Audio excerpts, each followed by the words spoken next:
السلام علیکم دوستو، میں ہوں جنید اور آپ دیکھ رہے ہیں M Junaid T V. Corona virus کے خطرے کے پیش نظر سعودی حکام نے خانہ کعبہ کو صفائی کے غرض سے مکمل طور پر خالی کرا لیا ہے اور مطاف میں طواف کا عمل روک دیا گیا ہے۔ یہ خبر امت مسلمہ پر نہایت گراں گزری اور لوگوں کی اکثریت جہاں اسے قیامت کی نشانی سمجھ رہے ہیں، وہیں تاریخ سے انجان لوگ یہ بھی سمجھ رہے ہیں کہ شاید انسانی تاریخ میں پہلی مرتبہ طواف کعبہ رکا ہے، جبکہ ایسا نہیں ہے۔ ماضی بعید میں بھی کئی بار کئی وجوہات کی بنا پر طواف کعبہ کو روکنا پڑا تھا، اور ماضی قریب میں بھی 40 برس قبل طواف کعبہ 14 دن تک رکا رہا۔ ظہور اسلام کے بعد کئی بار تعمیر کعبہ کے دوران طواف اور عبادت کا عمل رکا رہا۔ خانہ کعبہ نبی کریم صلی اللہ علیہ وسلم کے زمانے سے لے کر اب تک کئی بار تعمیر کی گئی ہے۔ کعبے کی موجودہ عمارت کی آخری بار 1996 عیسوی میں تعمیر کی گئی تھی، اور چند عظیم حادثات کی وجہ سے بھی طواف کعبہ رکا، جن میں آخری مرتبہ محض 40 برس قبل طواف کعبہ کو روکنے کا افسوسناک واقعہ بھی شامل ہے۔ آئیے ان کی تفصیل جانتے ہیں۔ بنو امیہ کے حکمران یزید بن معاویہ کو تاریخ میں ایک ظالم و جابر اور دشمن اہل بیت فرما رواں کے طور پر جانا جاتا ہے۔ اس نے نواسۂ رسول حضرت امام حسین رضی اللہ تعالیٰ عنہ اور ان کے اہل بیت کا خون بہایا تھا، اور اپنے اس جرم کے سبب تا قیامت وہ اہل ایمان کی نفرت کا مرکز بنا رہے گا۔ مگر اسی کے ساتھ اس کی دامن پر ایک دوسرا داغ بھی ہے، اور وہ ہے مکہ اور مدینہ کی حرمت کو پامال کرنا۔ اسی کے عہد حکومت میں اللہ کے مقدس گھر کعبے پر پتھروں کی بارش کی گئی، جس سے کعبے کی دیواریں مخدوش ہو گئی۔ تاریخ ابن خلدون میں ہے کہ اموی جنرل حسین بن نمیر نے کوہ ابو قبیس اور کوہ قیقان پر بڑے بڑے غلیل نصب کر کے خانہ کعبہ پر سنگ باری کی۔ سنگ باری اتنی شدید تھی کہ کوئی شخص طواف نہ کر سکا۔ اس حملے میں خانہ کعبہ کی چھت اور پردے بھی جل گئے۔ لڑائی جاری تھی کہ یزید مر گیا۔ اس کی موت کی خبر جب عبداللہ بن زبیر رضی اللہ عنہ کو ملی تو انہوں نے پکار کر کہا، یا عدو اللہ، اب تم کیوں لڑ رہے ہو؟ تمہارا گمراہ سردار تو مر گیا۔ اور جب حالات معمول پر آ گئے تو عبداللہ بن زبیر رضی اللہ عنہ نے کعبے کی دوبارہ تعمیر کرائی، اور یہ واقعہ سن 64 ہجری کا ہے۔ بنو امیہ کے عہد میں ہی خانہ کعبہ پر دوبارہ حملہ کیا گیا، اور دوسری بار نہ صرف کعبے کو نقصان پہنچایا گیا بلکہ حدود حرم میں قتل و غارت گری بھی کی گئی، یعنی سن 72 ہجری میں، جبکہ عبد الملک بن مروان حکمران تھا، اور حجاز میں حسب سابق عبداللہ بن زبیر رضی اللہ عنہ کی حکومت تھی۔ ایک لشکر حجاج بن یوسف کی قیادت میں مکہ پر حملہ آور ہوا۔ عبد الملک نے کئی لوگوں کو مکے پر حملہ کرنے اور حجاز پر قبضہ کرنے کو کہا تھا، مگر سب نے حرم شریف کو جنگ و جدال کا مرکز بنانے سے انکار کر دیا۔ حجاج بن یوسف، جو کہ انتہائی ظالم و جابر فطرت کا انسان تھا اور جس کے دامن پر بہت سے صحابہ و اہل اللہ کے خون کے چھینٹے ہیں، اس نے حکم کو قبول کر لیا اور مکے پر حملہ آور ہو گیا۔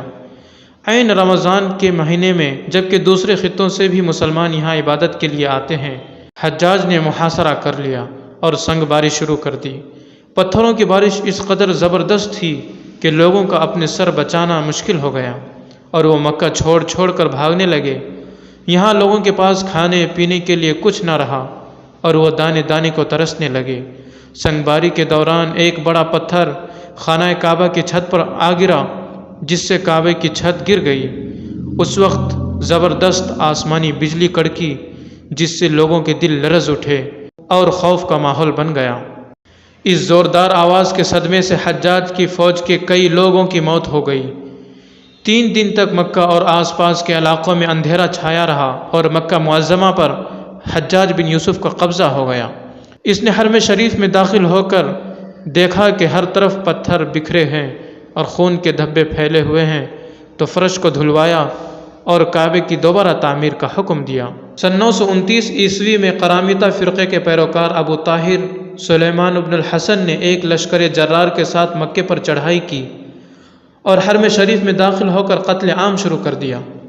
ابو طاہر قرامطہ فرقے کے بانی ابو سعید کا بھائی تھا۔ اس قتل عام میں مکہ شہر اور گرد و نواح میں 30,000 افراد شہید کیے گئے، جن میں طواف کرنے والے 700 افراد بھی شامل تھے۔ بحرین کے شہر ہجر سے آنے والے فرقہ قرامطہ حجر اسود نکال کر ساتھ لے گئے۔ تاریخی حوالے بتاتے ہیں کہ 20 سال سے زائد عرصے تک کعبے کا طواف حجر اسود کے بغیر ہوا۔ کعبے کی حالیہ تاریخ میں بھی ایک المناک سانحہ پیش آیا۔ کعبہ شریف پر مرتدین کا قبضہ ہو جانے کی وجہ سے 14 دن تک طواف رکا رہا۔ اس عرصے میں حرم کعبہ کے در و دیوار اذان اور جماعت کی سعادت سے محروم رہے۔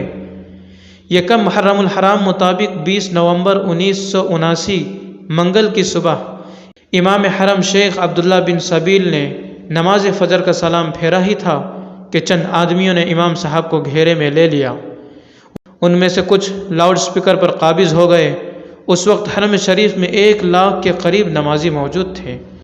ان حملہ آوروں کا لیڈر 27 سالہ محمد بن عبداللہ قحطانی تھا، جس نے 4 سال تک مکہ یونیورسٹی میں اسلامی قانون کی تعلیم حاصل کی تھی۔ ان لوگوں نے بڑی باریک بینی سے پلاننگ کر کے جنازوں کا بحروب بنا کر 4 پائیوں کے ذریعے اسلحہ کی بڑی مقدار تہہ خانوں میں جمع کر لی تھی۔ جب تمام تیاریاں مکمل ہو گئیں تو اچانک حرم کے تمام دروازے بند کر کے ان پر اپنے مسلح افراد کھڑے کر دیے۔ ایک آدمی نے عربی میں اعلان کیا کہ مہدی موعود، جس کا نام محمد بن عبداللہ ہے، آ چکا ہے۔ نام نہاد مہدی نے بھی مائک پر اعلان کیا کہ میں نئی صدی کا مہدی ہوں، میرے ہاتھ پر سب لوگ بیعت کریں۔ اس گمراہ ٹولے نے مقام ابراہیم کے پاس جا کر گولیوں اور دوسرے اسلحے کے ذریعے لوگوں کو ڈرا دھمکا کر بیعت شروع کر دی۔ پھر سعودی فرمانروا شاہ خالد نے 32 علماء پر مشتمل سپریم کونسل کا اجلاس فوری طور پر طلب کر لیا۔ علماء کرام نے قرآن و حدیث کی روشنی میں متفقہ طور پر فیصلہ دیا کہ یہ گمراہ افراد ہیں۔ اس فتوے کی روشنی میں بیت اللہ کی تقدس کے پیش نظر بھاری اسلحے استعمال کرنے سے گریز کیا گیا۔ مرتدین کا مکمل صفایا کرنے کے بعد 7 دسمبر 1979 کو دوبارہ حرم شریف کو عبادت کے لیے کھولا گیا۔ دوستو، اگر آپ ہمارے چینل پر نئے ہیں تو آپ سے گزارش ہے کہ ہمارے اس چینل کو سبسکرائب کریں تاکہ ہماری ہر انفارمیٹیو ویڈیوز آپ تک سب سے پہلے پہنچے۔